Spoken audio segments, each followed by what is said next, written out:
Assalamualaikum warahmatullahi wabarakatuh.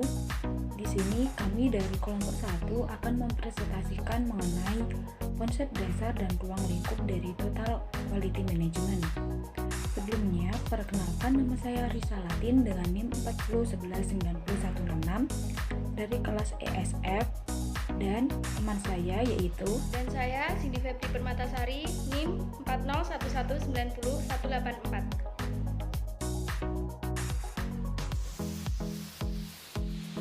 Di sini saya akan menjelaskan mengenai konsep dasar, manfaat, serta sejarah dari Total Quality Management. Sebelumnya, manajemen merupakan suatu usaha atau tindakan untuk mencapai tujuan yang merupakan sistem kerjasama dan melibatkan secara optimal kontribusi orang-orang, dana, dan sumber daya lainnya.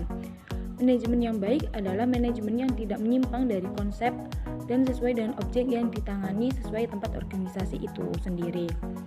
Nah, quality berarti mutu atau kualitas.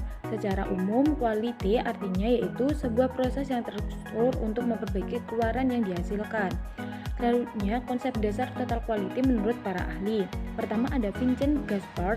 Menurutnya, manajemen mutu terpadu atau total quality management yaitu suatu cara meningkatkan performasi secara terus-menerus pada setiap tingkat proses dalam setiap area fungsional suatu organisasi dengan menggunakan semua sumber yang tersedia.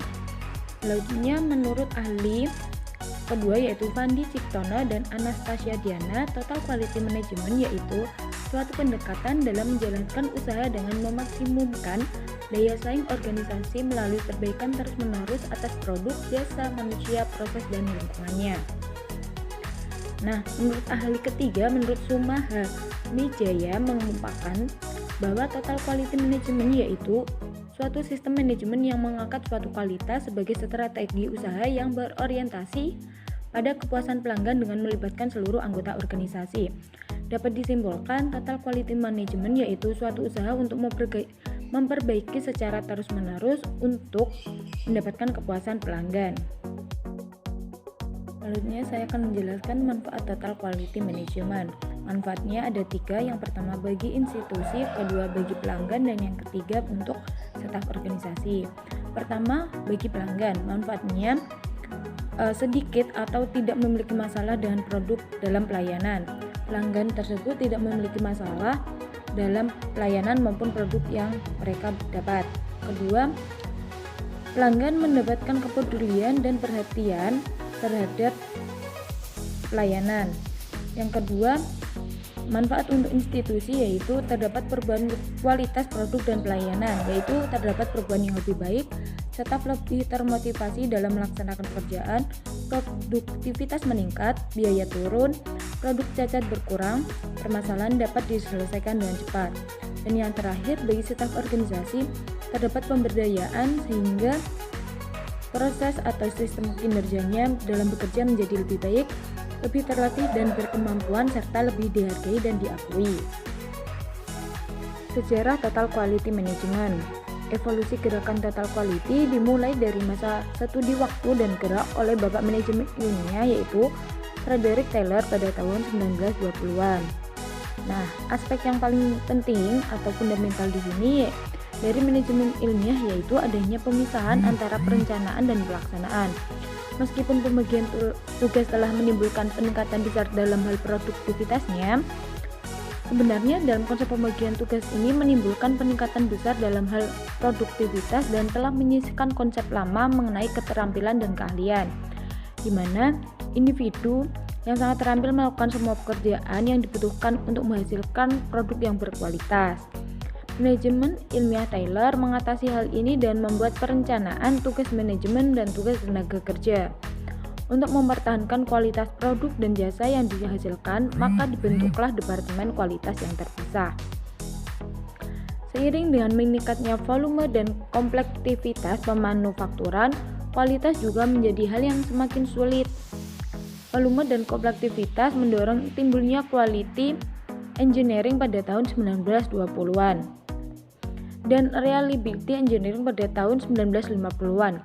Quality engineering sendiri mendorong timbulnya penggunaan metode statistik dalam pengendalian kualitas yang akhirnya mengarah pada konsep control chart dan statistical process control. Kedua konsep terakhir ini merupakan aspek fundamental dari quality management. Prinsip total quality management atau manajemen mutu terpadu itu ada 4. Yang pertama yaitu kepuasan pelanggan. Dalam MMT, konsep mengenai kualitas dan pelanggan diperluas. Oleh karena itu, segala aktivitas perusahaan harus dikoordinasikan untuk memuaskan pelanggan. Kualitas yang dihasilkan oleh suatu perusahaan sama dengan nilai yang diberikan dalam rangka meningkatkan kualitas hidup para pelanggan. Semakin tinggi nilai yang diberikan, maka semakin besar pula kepuasan yang diberikan. Yang kedua yaitu respect terhadap setiap orang. Dalam perusahaan yang kualitasnya kelas dunia, setiap karyawan dipandang sebagai individu yang memiliki bakat dan kreativitas tersendiri yang unik. Oleh karena itu, setiap orang dalam organisasi diperlukan dengan baik dan diberi kesempatan untuk terlibat dan berpartisipasi dalam pengambilan keputusan. Yang ketiga yaitu manajemen bernilai fakta.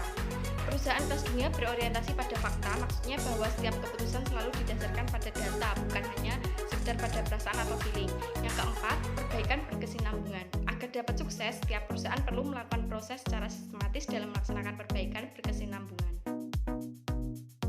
Unsur total quality management atau manajemen mutu terpadu. Di sini saya mengambil ada 10, yaitu yang pertama fokus pada pelanggan. Dalam MMT, baik pelanggan internal maupun pelanggan eksternal merupakan pengendali. Yang kedua, obsesi terhadap kualitas.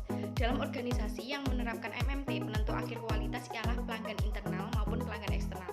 Dengan kualitas yang ditetapkan tersebut, organisasi harus terobsesi untuk memenuhi atau melebihi apa yang ditentukan tersebut. Yang ketiga yaitu pendekatan ilmiah. Pendekatan ilmiah di sini sangat diperlukan dalam penerapan MMT, terutama untuk mendesain pekerjaan dan dalam proses pengambilan keputusan dan pemecahan masalah. Yang keempat yaitu komitmen jangka panjang. Nah, komitmen jangka panjang sangat penting guna mengadakan perubahan budaya agar penerapan MMT itu dapat berjalan dengan sukses. Yang kelima yaitu kerjasama tim atau teamwork. Dalam organisasi yang menerapkan MMT ini, kerjasama tim, kemitraan, dan hubungan dijalin dan dibina baik antar karyawan perusahaan maupun pemasok lembaga-lembaga pemerintah dan masyarakat sekitarnya. Yang keenam yaitu perbaikan sistem secara berkesinambungan. Nah, sistem yang ada itu perlu diperbaiki secara terus-menerus agar kualitas yang dihasilkan dapat meningkat. Yang ketujuh yaitu pendidikan dan pelatihan. Dalam organisasi yang menerapkan MMT, pendidikan dan pelatihan itu merupakan faktor yang sangat fundamental. Karena setiap orang itu diharapkan dan didorong untuk terus belajar. Karena dengan belajar, setiap orang itu dalam perusahaan dapat meningkatkan keterampilan teknis dan keahlian profesionalnya. Yang kedelapan yaitu kebebasan yang terkendali. Kebebasan yang terkendali dalam MMT ini merupakan keterlibatan dan pemberdayaan karyawan dalam pengambilan keputusan dan pemecahan masalah merupakan unsur yang sangat penting. Yang kesembilan yaitu kesatuan tujuan. Supaya MMT dapat diterapkan dengan baik, maka perusahaan harus memiliki kesatuan tujuan. Dengan demikian, setiap usaha dapat diarahkan pada tujuan yang sama. Yang ke-10 atau yang terakhir yaitu adanya keterlibatan dan pemberdayaan karyawan. Nah, keterlibatan dan pemberdayaan karyawan ini merupakan hal yang sangat penting dalam penerapan MMT itu sendiri. Menurut Ciptono dan Diana, beberapa kesalahan yang sering dilakukan yang menyebabkan kegagalan total quality management adalah yang pertama, yaitu delegasi dan kepemimpinan yang tidak baik dari manajemen senior. Inisiatif upaya perbaikan kualitas secara berkesinambungan sepatutnya dimulai dari pihak manajemen di mana mereka harus terlibat secara langsung dalam pelaksanaannya. Bila tanggung jawab ini didelegasikan kepada pihak lain, misalnya kepada pakar yang digaji, maka peluang terjadinya kegagalan itu sangat besar. Nah, yang kedua yaitu tim mania. Organisasi perlu membentuk beberapa tim yang melibatkan semua karyawan untuk menunjang dan menumbuhkan kerjasama dalam tim. Paling tidak ada dua hal di sini harus diperhatikan, yaitu yang pertama, baik penyelia maupun karyawan harus memiliki pemahaman yang baik terhadap perannya masing-masing. Yang kedua yaitu organisasi harus melakukan perubahan budaya supaya kerjasama tim tersebut itu dapat berhasil. Dan apabila kedua hal tersebut tidak dilakukan sebelum pembentukan tim, maka hanya akan timbul masalah, bukan malah memecahkan masalah. Yang ketiga, proses penyebarluasan. Ada organisasi yang mengembangkan inisiatif kualitas tanpa secara bebarengan ke dalam seluruh elemen organisasi. Seharusnya pengembangan inisiatif tersebut itu harus melibatkan seluruh pelaku yang ada di perusahaan tersebut. Yang keempat yaitu menggunakan pendekatan yang terbatas dan dogmatis. Di sini tuh maksudnya suatu organisasi itu bebas memilih pendekatan dari pakar manapun untuk menyesuaikan program-program kualitas dengan kebutuhan mereka masing-masing. Yang kelima yaitu harapan yang terlalu berlebihan dan tidak realistis. Yang keenam yaitu empowerment yang bersifat prematur. Banyak perusahaan yang kurang memahami makna dari pemberian empowerment kepada para karyawan. Mereka itu mengira bahwa bila karyawan telah dilatih dan diberi wewenang baru dalam mengambil suatu tindakan, maka para karyawan tersebut itu akan dapat menjadi self-direct dan memberikan hasil-hasil positif. Seringkali dalam praktik karyawan tidak tahu apa yang harus dikerjakan setelah suatu pekerjaan diselesaikan. Oleh karena itu sebenarnya mereka membutuhkan sasaran dan tujuan yang jelas sehingga tidak salah dalam melakukan sesuatu. Sekian presentasi dari kelompok kami. Jika ada kurang lebihnya kami mohon maaf, dan jika ada kebingungan mari kita diskusikan bersama di grup WhatsApp. Sekian, wassalamualaikum warahmatullahi wabarakatuh.